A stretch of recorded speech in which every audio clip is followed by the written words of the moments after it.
जोंनि बे थांखियानो जाहैबाय जे बिटिआर ओनसोलाव गोजोन खौसेथि आरो डेभेलपमेन्ट जों बेखौ नोजोर बोनानै जोङो बेयाव जइन जाफैदों आरो बेयाव जोंनि अनलि बर'ल' नङा बेयाव आदिबासिफोर दङ माखासेफ्रा माने गुबुन हारिफोरनिबो दङ जों बिथांमोन ज' लोगो नांनानै जोंनि इउपिपिएलआव जगदान जाफैदों आं बिपिएफनिमोन खारन आं 17 बोसोर बिपिएफआव थानानै गोबां खामानि मावबोदोंमोन नाथाय आं नुबाय बे बिपिएफआव थायोब्ला जौगानाया जोंनिफ्राय माने गोजानावसो दोङो आरो बेयाव थगायनाय आरो बेयाव माने लाजि फोनांनाय आरो माने जायखौ नायनायासो नायनाय बेफोरबायदि माबा सरासनस्रफोरा सोलियो आरो थांनाय बार एमपि इलेक्शनाव आं निजेनो जादुगर लायदोंमोन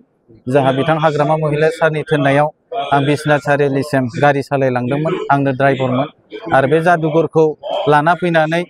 बान मारि फैदोंमोन किन्तु दिनै बे बानाबो सोलियासै आरो बेयाव जयन्त बिथाङा देरहासार जानो हादों खारन बे जायगायावहाय हाग्रामा महिलारिया दारायदों बिथांखौ फेजेननो थाखाय माबायदि खालामदों बेयाव जों ओरैबायदि थांखि लाबाय जिहेतु जोंहा जों जितु सोलोंथाइखौ लानानै जों घरे घरे जों बुजायदों खारन बिटिआर सरकाराव जितु सोलोंथाइखौ लानानै नोजोर होदों मानो होनब्ला आंनि गथ'आ दिनै आईआईटी कचिंआव सुपार 50 मिशननि दारा मोननो हाबाय आं बे कचिंनि थाखाय गोबां सिन्था खालामदोंमोन नाथाय बिटिआर गभर्नमेन्टआ आंनो बेखौ होबाय आरो दा आंनि गथ'आ बे आईआईटी कचिंखौ मोननो हाबाय बेखायनो आङो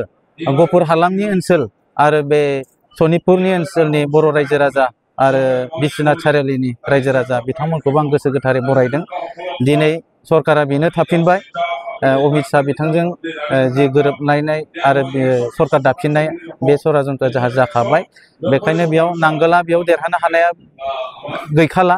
गोबां पार्टी फैनानै गोदै गोदै राव बुंब्लाबो जोंखौ माने फिदिंनो हानाया गोब्राबसै आं उदालगुरिनि आंनिया भटार्सआ बेयाव नङामोनब्लाबो आं दिनै बेयाव जइन जाबाय आरो उदालगुरि गबिन्द सार बिथाङाबो देरहागोन निस्सय नीलु स्वर्गियारी बिथाङाबो देरहागोन आरो मा होनना बुङो बेखौ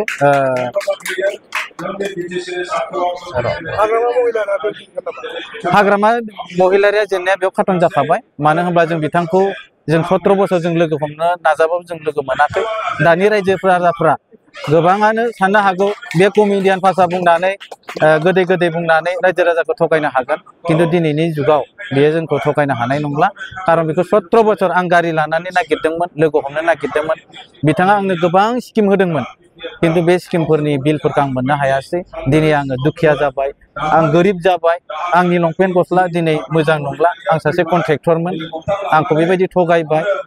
आं सिडि फान्डआव आंनो खामानि होदोंमोन पिडब्लिउडिआव खामानि होदोंमोन पेनाल्टि डिपार्टमेन्ट आंनो खामानि होदोंमोन दिनै आं 11 सननिफ्राय आं बिल मोननो हायाखिसै बिनिखाय आं दिनै बेबायदि अबस्था जादों बे समस्थियाव बिरदाव मुसाहारिया केम्पिं खालामनायखौ नुनो मोनदों गतिके बिथाङा माबायदि रायजो राजानि अननाय मोनगोन आरो नोंथांमोना बिनि गेजेराव माबायदि खामानि मावो बिरदाव बिथांखौथ' आं सिनाय मोनो बिथाङाबो आंखौ सिनाय मोनो किन्तु बिरदाव हिसाबै आं बिथांखौ आंनि पार्सनेलि हिसाबै आं बिथांखौ अनुरद खालायदों रायजो राजाखौ जोङो बेबायदि थगाय थसि खालामबाय थानाया मोजां नङा मानो होनब्ला बिथाङाबो इउपिपिएलनिनो सासे खामानि मावग्रामोन मोजांमोन बिथाङा मोजां मानसिमोन किन्तु दिनै बिथाङा टिकेटनि बेलायाव बिथाङा दुखु मोननानै गुबुनाव थांदों आं बिथांखौ आखाइ खबजबनानै खावलायदों नोंथाङा जेरैनो दोङो ओरैनो सिरि थानायानो आंनि थाखायबा मोजां आरो दिनैनि दिनाव रायजो राजाया नोंथांखौ जोङो सापर्ट होनाय नङा नोंथाङा गोबाव सम सासे दैदेनगिरि हिसाबै बिपिएफआव थानानै खामानि मावबाय थादोंमोन दिनै इउपिपिएलआव हाबनायनि खार'ना दिनै रोखा बुंनो थाङोब्ला आं गोजोननाय मोनदों आंखौनो बेक्ति हिसाबै चिरां जिल्लायाव चिरां दुवार हिसाबै दा रलिं सरकार हिसाबै इउपिपिएल जाहा मानाव गेदेर प्रमद सरकार जेखौ होनो दा बिथांनि दैदेननायावनो नैबे जोंनि 14 चिरां दुवाराव मानाव गेदेर आवगोलनि बिटिसिनि बारग' 17 बोसोर सासन खालामबोनाय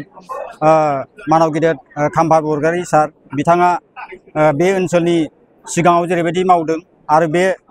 फैबाय थानाय समावबो गोबां हाबा मावनो गोनां दं दा बे हिसाबै रायजो राजाफ्रा गासैबो बयनिबो गामि गामि बे इउपिपिएल सरकारखौनो बरायदों आरो इउपिपिएल सरकारखौनो मोजां मोननानै बयबो बाहागो लानांगौ होननानै जोङो खावलायलायनायनि गेजेरजों आंबो सासे व्यक्ति हिसाबै आङो 15-17 बोसोर आङो बिपिएफआवनो दंमोन आरो बै समाव जेरैबायदि जाखिनि बिपिएफ दल हिसाबै खामानि मावबोदों बे हिसाबै दा आरोबाव बिनि अनगायै बिपिएफ दला जेरैबायदि फुराना जाबोबाय बिथांमोनहा मावनायनि माखासे अभिगता गैला दा रुलिं सरकारा जेरै इउपिपिएल दल हिसाबै दं हिसाबै खावलायनाय हिसाबै गोसो जानानै आंनो व्यक्ति हिसाबै आं फैदों आरो आं मोजां मोनदों दिनै थारैनो आङो इउपिपिएलआव जगदान जाबाय आरो दिनैनि गेजेरजों आं बेखौनो खावलायगोन साफ्रोमबो जोङो बर' एस ए हल जोङो 14 चिरां दुवार हिसाबै खाम्फा बरगयारी सारखौ जोंनो नांथारगौ आरो बिथांखौ देरहासार खालामनानै 90% 100% नङाब्लाबो 90% जों बिथांखौ सापर्ट खालामनानै सरकार दानायाव गासैबो गोहोफोरखौ जोङो फिन आरो मोनफिननो थाखाय जोङो बिथांनि गेजेरजों जोङो नाजालांगोन आरो जोंनि बिथोरिया खना खनला थानाय गामिफोराव जेरैबायदि मावनांगौ आद्रा थानाय खामानिफोरखौ मावफुंनांगौ माखासे बिबान दं बेफोर खामानिफोरखौ निश्चय बिथांनि गेजेरजों जों मावफुंनो हागोन आरो बिथांनाव जोङो आसा खालामो आरो जों खावलायगोन आरो मानाव गिदिर सारा दानि जाय जों केन्डिडेट जों मोननो हादों खाम्फा बरगयारी सार बिथाङा रावखौ माइ गाज्रि होननानै बखिया माबाया बासिया माने मोजाङै रायलायो दादाबा हिसाबै बयखौबो मोजाङै रेसपन्स खालामो सापर्ट खालामो आरो जाखिनि अननाय होयो जोंखौ अननाय होनाय हिसाबै जोङो अननाय होनांगोन बेखायनो आं बेखिनि बाथ्राखौ नोंथांमोननि मिडिया थ्रुयै आं बेखौ बुंबाय आरो दिनै आं बुंगोन इउपिपिएल सरकारखौ बयबो रायजो राजाफ्रा दलै नोगोरै ओंखारनानै सापर्ट खालामनांगौ आरो फैगौ 22 तारिखआव मानाव गिदिर खाम्फा बरगयारी सारखौ इउपिपिएल ट्रेक्टर सावगारियाव भट होनानै देरहासार खालामनांगौ होननानै आंबो जानजि खाफ्राबाय आरो साफ्रोमबो रायजो राजाफोरखौ खावलायबाय गतिके बै समावहाय नोंथाङा बिपिएफ दलाव दंमोन बिपिएफ दलनि आफादगिरि बा चिफ हाग्रामा महिलारिया बे जायगायाव दारायनो फैदों बिथाङा माबायदि जेननो हागौ नोंथांमोननि आं बेखौनो बुंगोन दिनै हाग्रामा महिलारि सारा बै समाव जेरैबायदि गावनि माखासे एक्सपिरियेन्सखौ लानानै देरहासार जाबोदोंमोन नाथाय बेनो दा बे बुब्लियाव बिथाङा गोबाव सम मावबोनानै माखासे मावबावनांगौ खामानिफोरखौ मावफुंनो हायाखै आरो बिथाङा इसिबां गोहो गैला आरो बिथांनि गासैबो गावनि आखि आगदा थानाय मानसिफ्रानो नैबे जोंनि इउपिपिएल दलाव हाबफैजोब्बाय आरो बुंनो थाङोब्ला गासैबो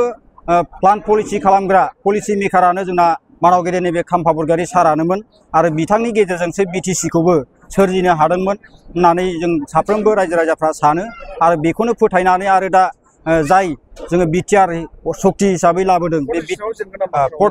14 चिरां दुवाराव जों बेखौनो लुबैयो जों खाम्फा बरगयारी सारखौनो जों जुदि जानजि खाफ्रानानै देरहासार खालामनो जोङो जुजिबायब्ला थारैनो जों बेवहाय बुंगोन हाग्रामा महिलारिया बेवहाय 100% जेनलांगोन आरो खाम्फा बरगयारी सारा बेवहाय देरहासार जागोन बेखौ जोङो 100% जोङो रोखा जोङो बुंबाय आरो बेखिनियानो